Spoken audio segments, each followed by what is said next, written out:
And staying with this story, the BBC has removed a controversial tweet about Friday's attack after Israel complained about biased reporting.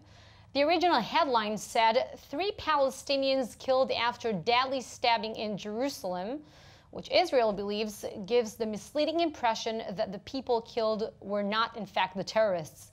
The Israeli embassy in London is now demanding a clear apology from the BBC.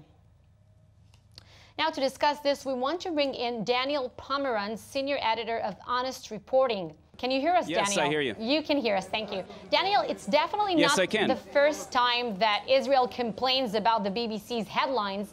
Now, from your research, do you see a true bias against Israel there?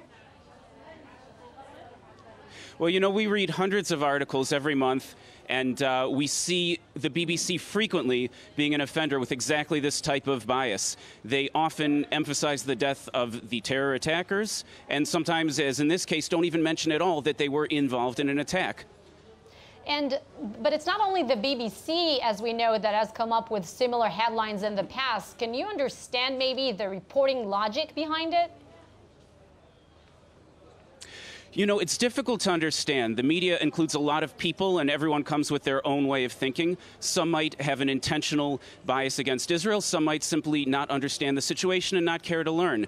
But what we've found is we reviewed reporting from just this month, the attacks at the London Bridge, the attack in Virginia in the United States, and attacks previously in Paris and Brussels, and we never see news reporters failing to emphasize the death of the victims. And we always see in all of those cases the word terrorism. Only in Israel, of every country in the world, do we see failure to mention that there were deaths of victims and failure to use the word terrorism.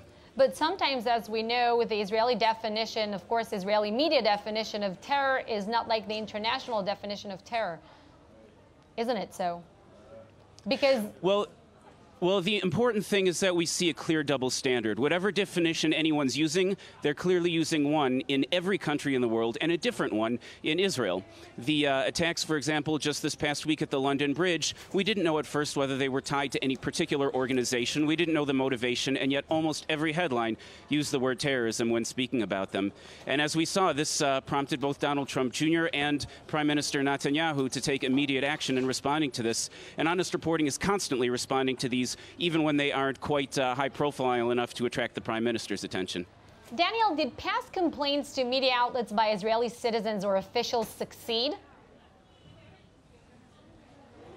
They do. What happens is we put out messages to our followers, and we have some 150,000 of them. The result is that journalists end up getting thousands of emails from our followers. If we have a relationship, we contact the journalists directly. And if there's one thing that the media cares about, it's their reputation and their credibility. And when they see that that's in danger from informed news readers and news watchers, they take action, which is why it's important for people to engage with groups like Honest Reporting and to engage with journalists when there's a problem. Daniel Pomerantz from Honest Reporting, thank you so much for joining us today.